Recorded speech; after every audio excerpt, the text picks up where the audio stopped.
네, 안녕하세요. 한 주 시작하는 월요일 첫날입니다. 그리고 오늘 임대소득은 오늘 마무리하는 걸로. 자, 그래서 오늘 임대소득 네 번째 시간. 자, 지문 10개 기억하고 계시죠? 점검해보고 해설 강의 들어갑니다. 자, 첫 번째 1번. 임대소득은요, 부동산상의 권리하면 지상권, 지역권, 전세권, 임차권, 설정, 대여로 발생하는 소득이 임대업의 소득입니다. 근데 그 중에 공익사업과 관련된 지상권이나 지역권은요, 지상권이나 지역권은 임대업의 소득으로 보지 않습니다. 왜? 일시적이잖아요. 그죠? 일시적으로 발생하는 거니까 이건 뭘로 간다? 기타 소득으로 보는 거지 임대사업이 아닙니다. 다음, 우리나라의 1주택 소유자의 임대소득은 비과세 혜택을 줍니다. 다만 고가주택이라면 과세하죠. 여러분, 고가주택은 양도소득세에서 고가주택은 실거래 가격 12억 초과할 때, 근데 임대소득은 매매가 아니기 때문에 기준시가, 국가가 정해놓은 기준시가 12억을 초과하는 고가주택이죠. 이런 고가주택은 비과세 받을 수 없다. 그럼 이때 고가주택은 과세기간 종료일 또는 양도하는 날 현재 기준시가가 12억을 초과하는 주택은 고가주택이라고 해서 과세한다 그랬어요. 또 주택이 1주택이냐 2주택이냐 주택수 계산할 때 다가구 주택은 한 개의 주택으로 보지만 구분 등기가 됐다면 그때는 각각 주택으로 본다는 거. 또 주택 하나를 여러 사람이 공동으로 소유하고 있으면 임대사업할 때는 공동소유자 각자가 아니라 지분이 가장 큰 자 소유주택으로 봅니다. 그럼 가장 큰 자가 두 사람 이상이다. 이를테면 50대 50, 둘이 공동 소유하고 있다. 그런 경우는 지분이 같으니까 각각 소유로 하되 두 사람 중에 한 사람을 협의해서 1주택자로 지정할 수 있습니다. 다음, 이번에는 전대가 뭐예요? 하인의 주택을 임대차 계약을 맺고 다른 사람한테 다시 임대를 주는 거. 전세계약 체결하고 계약기간에 다시 전세 주는 건 본인 소유 주택수에 포함을 시킵니다. 임대사업자 본인 소유 주택이 아닌데도 주택 소유자로 포함시키겠다. 다음, 본인과 배우자 부부가 공동 소유하고 있을 때는 산을 해서 주택수를 계산한다. 주택이 하나냐 두 개냐. 결론은 남편 주택이 있고 부인 주택이 있는데 하나의 주택은 가족이 거주하고 있고 나머지 하나의 주택은 뭐 임대를 한다면 누구든 1주택 소유자가 아니기 때문에 비과세 받을 수 없다는 얘기입니다. 이해가시죠? 다음 3주택. 여러분, 임대라고 하는 것은 월세를 얘기합니다. 그럼 전세는 월소득이 없기 때문에 임대료 받는 게 없으니까 소득세 과세 안 하죠. 그래서 우리는 특별히 3주택 이상 소유자의 보증금 합계가 3억을 뭐할 때 초과할 때는 임대료로 계산하는 걸 간주임대료라고 그래요. 그래서 이자율 곱해서 1년치 이자를 간주임대료 월세 받은 걸로 보고 과세를 하겠다. 이 얘기입니다. 상가는 무조건 간주임대로 계산하는데 주택임대사업은 3주택 이상 소유자의 보증금 합계 3억을 초과할 때만 간주임대로 계산한다는 거. 이때 간주임대로 계산할 때 주택수 계산에서 제외되는 거 있어요. 소형주택, 전용면적 40제곱미터 이하고 기준시가 2억 이하 그런 주택은 요 3주택에서 제외하고 그거 제외하고 나머지를 합쳤을 때 3주택 이상 이렇게 가는 거고요. 또 하나 총 수익 금액이 2천만 원 이하인 주택 임대 소득에 대해서는 소득세 과세할 때 본인의 다른 종합소득에 합산하든가 아니면 소득이 있어도 합산하지 않고 따로 구분해서 분리과세 둘 중에 하나를 선택할 수 있다. 요거 하고요. 주택 임대업에서 발생한 결손금 손실은 부담을 줄여주기 위해서 본인의 종합소득 과세표준 계산할 때 공제하는데, 그럼 주거용 건물은 주택이에요. 그럼 상가 건물 임대업에서 발생한 결손금은 공제해 주지 않는다는 것. 이렇게 해서 10가지 지문은 늘 반복해서 보시고 그리고 나서 해설 강의 들으시면 되겠습니다. 자, 준비되셨죠?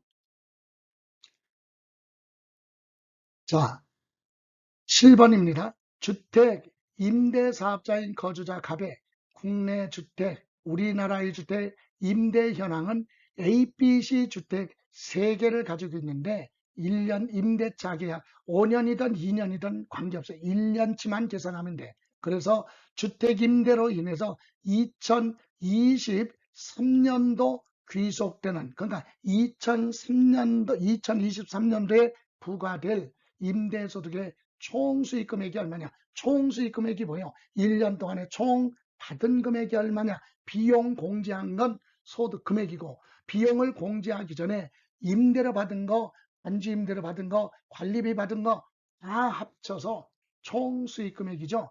요 금액을 구하라. 이게 얼마인지 계산해봐라. 이때 법령에 따른 증명서류를 다 수치 보관하고 있고, 기획재정부령이 정하는 이자율 하면 임대사업자의 간주 임대로 계산할 때 이자율 4%를 지정해줬다 이겁니다. 자, 그러면 주택에 대해서 봅니다.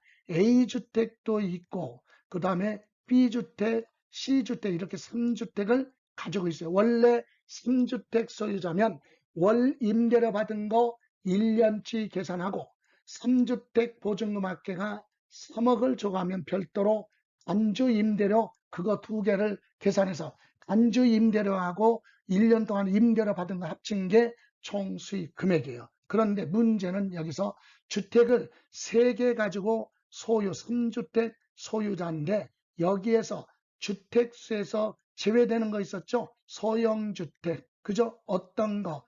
전용 면적이 40제곱미터 이하고 기준시가 얼마? 2억 이하. 기준시가 2억 이하. 전용 면적이 40제곱미터 이하. 요거는 뭐라고요? 주택수 계산에서 뭐한다? 제외됩니다. 다시 한번. 자, 여러분, 지금 이 사람은, 거주자는 주택을 몇 개? 3개를 가지고 있어요. 그런데 요 B주택은 전용 면적이 40제곱미터 이하고 기준시가 2억이니까 요거 충족됐죠. 이게 소형주택이에요. 이런 경우는 주택수에서 빼고 요건 주택수에서 뭐한다? 제외하라. 그러면 A주택 하나하고 B주택 이렇게 주택을 2개 소유하고 있어요. 그럼 3주택 소유자가 아니니까 간주 임대료 계산은 안 하고 월 임대료 보세요. A주택 월 50만 원의 임대료를 받고 있고 그럼 1년이면 60만 원이 되겠네요. 600만 원. 그리고 여기 C주택은 1개월에 100만 원씩 임대료를 받으니까 1년 치면 1200만 원. 요 2가지만 소득으로 계산한다. 그래서 정리해보면 이렇게 가는 거죠. 자, 첫 번째 연간 임대료는 100만 원하고 50만 원하고 합쳐서 150만 원을 12개월 동안 1년치 계산했더니 임대소득은 1800만 원이 됐다. 그리고 3주택을 가지고 있기 때문에 안주임대료 계산은 해야 되는데 소형주택 40제곱미터 이하고 기준시가 2억 이하 요거는 주택수에서 뭐하니까 제외되니까 그거 제외하면 2주택 소유자니까 간주임대료 계산하지 않는다. 그렇다면 이 거주자의 사업소득 총수익금액 주택임대로 인해서 발생하는 건 1년 동안에 발생한 얼마? 1,800만 원이 바로 총수익 금액이 된다. 여기서 중요한 거 3주택 이상 소유자 보증금 합계가 3억을 다 더하니까 초과하니까 간주임대를 계산해야 되는데 소형주택은 빼고 계산하라. 그럼 소형주택 빼니까 2주택이니까 3주택이 아니니까 간주임대로 계산하지 않는다. 월세만 과세하겠다 이 얘기입니다. 자, 이번에도 8번 다음은 거주자 답이 소유하고 있는 상가 건물의 임대에 관련된 자료다. 부동산 임대업의 사업소득 장부에 기장하여 신고하는 경 장부에 기장해서 복식장부 기재를 해서 증빙자료 다 갖춰서 영수증을 수치 보관하고 있고 정상적으로 신고했다. 이때 총 수익 금액이 얼마냐 그랬죠. 여기서 중요한 건 상가 부동산은요, 총수익금액 계산할 때 건물에 대한 건축원가는 빼고 계산한 거예요. 보증금에서. 자, 임대 기간은 2년 동안 계약을 했어요. 그렇더라도 지금 물어보는 건 2024년도니까 1년치만 계산하면 돼요. 그럼 임대 계약 내용은 월 임대료 100만 원씩 임대료 받기로 되어 있고 보증금은 5억입니다. 그러면 이 상가는 임대소득에 대해서 임대료 소득세 계산하고 보증금에 대해서는 간주임대료 계산하는데 이 보증금 5억에 대해서 전부 다가 아니라 여기에 건물의 건설원가, 건축원가는 공제하고 나머지에 대해서만 간주임대료를 계산합니다. 그래서 건물의 취득가격은 얼마? 2억 원이고 토지의 취득가격은 3억. 그러면 건물의 원가 그러면 2억이잖아요. 그래서 보증금에서 5억에서 2억을 뺀 토지분에 대한 것만 가지고 간주임대로 계산을 하는데 간주임대로 이자율은 연 6%. 그리고 이때 간주임대로 계산할 때 운용에서 수익, 다시 말하면 보증금 받아서 은행에 예금한 금융수익이 있으면 금융수익은 공제하는데 금융수익은 이자 받은 거, 배당금 받은 게 금융수익이고 유가증권 처분 이익은 이건 금융수익이 아닙니다. 그러면 금융수익은 얼마? 100만 원. 요거는 간주임대로 계산할 때 공제해요. 빼고 계산해요. 이중으로 부과되니까. 자, 그래서 요거에 대해서 정리하면 이렇게 됩니다. 첫 번째 임대료 총액이 얼마냐 이거죠. 임대료. 그래서 월 임대료는 100만 원씩이잖아요. 그러면 1년치 100만 원 곱하기 12개월 그래서 1200만 원이 임대료 1년 동안의 총 수익 금액이고 이제 단주 임대료 계산해요. 주택은 3주택 이상 소유자의 보증금 합계 3억 초과할 때 단주 임대료 계산하는데 상가는 전체 다만 건축원가는 뺍니다. 건물 원가. 그럼 보증금 합계 얼마? 5억에서 건물 있죠. 건물의 취득가격 2억은 보증금에서 공제합니다. 요거 공제하면 얼마? 토지에 대한 거 3억이죠. 3억에 6% 간주임대료 계산할 때 이자율 그럼 1년치 1,800만 원의 간주임대료가 나오죠.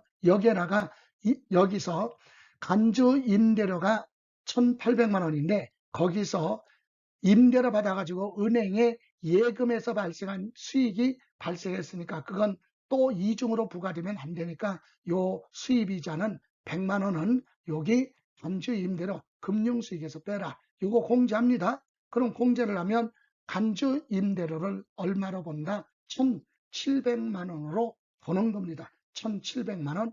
그렇다면 이 사람의 총 수익 금액은 임대료 1년치 1,200만 원에다가 밑에 안주임대로 계산한 거 1,700만 원 이거예요. 그래서 1년 동안에 임대료 1,200만 원, 안주임대료 왜 1,700만 원이에요? 금융수익 발생한 거 100만 원 공제하고 나머지 안주임대료 얼마? 1,700만 원을 임대료로 계산한다. 이렇게 해서 합계가 2,900만 원이에요. 그래서 답은 2번이 돼요. 이렇게 계산 문제는 우리가 다 다룰 수 없을지라도 나머지 이론 문제에 대해서는 정리하시고 별도로 차후에 제가 요 기출문제 중에 계산 문제만 따로 모아가지고 또 설명 한번 드릴 기회가 있을 겁니다. 자, 이번에는 9번 문제로 갑니다. 마지막 문제. 거주자 부동산과 관련된 사업소득에 관한 설명으로 옳은 거 그랬어요. 자, 해당 과세기간에 종합소득금액이 있는 거주자, 종합소득 과세표준이 없거나 결손이 있는 거주자를 포함을 해서 종합소득 과세표준은 그 과세기간에 다음 연도 5월 1일부터 5월 31일까지 확정신고를 해야 됩니다. 이때는 해당 과세기간에 분리과세, 이미 소득에 대해서 주택임대소득 분리과세가 있으면 그것까지도 포함을 해서 무엇을 하라? 확정신고를 해야 됩니다. 그래서 1번은 냈습니다. 그럼 2번, 공장재단, 광업재단 대여로 인해서 공장재단이 뭐예요? 공장에 관련된 부동산, 그리고 생산, 설비, 기품, 재산가치 있는 거 전부 다 목록을 작성을 해서 땡땡땡 공장재단으로 등기를 합니다. 그럼 민법은 전체를 하나의 부동산으로 보고 그런 공장재단을 대여하는 경우는 부동산 무슨 업? 임대업의 소득으로 봅니다. 해당되지 않는다. 틀렸어요. 해당이 된다. 다음, 해당 과세기간에 주거용 건물 임대업을 제외한 그랬어요. 그러면 주택을 제외하면 상가부동산 임대업에서 발생한 결손금은 과세표준 계산할 때 공제 안 합니다. 공제한다. 틀렸어요. 주택 임대업에서 발생한 결손금만 공제를 하죠. 그래서 공제한다. 틀렸어. 다음, 공익사업을 위한 토지 등지 및 보상에 관한 법률에 공익사업과 관련하여 지역권이나 또는 뭐요? 지상권을 설정 대여로 발생하는 그런 소득은 계속적으로 지속적으로 발생하는 게 아니기 때문에 부동산 임대업의 사업소득으로 보지 않고 기타 소득으로 보고 과세합니다. 그래서 부동산 업에서 발생하는 소득에 해당한다. 틀렸죠. 기타 소득으로 과세를 합니다. 다음 5번 사업소득에 부동산 임대업에서 발생한 소득이 포함되어 있는 뭐예요? 사업자는 그죠? 소득별로 각각 회계 처리를 하여야 한다. 맞죠? 예. 그런데 틀렸네요. 여기는 합산하지 않고 구분하여 처리하지 않는다 그랬으니까 합산하여 처리한다. 틀렸어요. 따로따로 보아라. 구분해서 소득별로 따로따로 회계 처리를 해야 됩니다. 이렇게 해서 틀렸습니다. 이렇게 해서 올바른 건 1번이 되겠습니다. 자, 이렇게 해서 오늘 월요일 첫날 고생 많이 하셨고요. 자,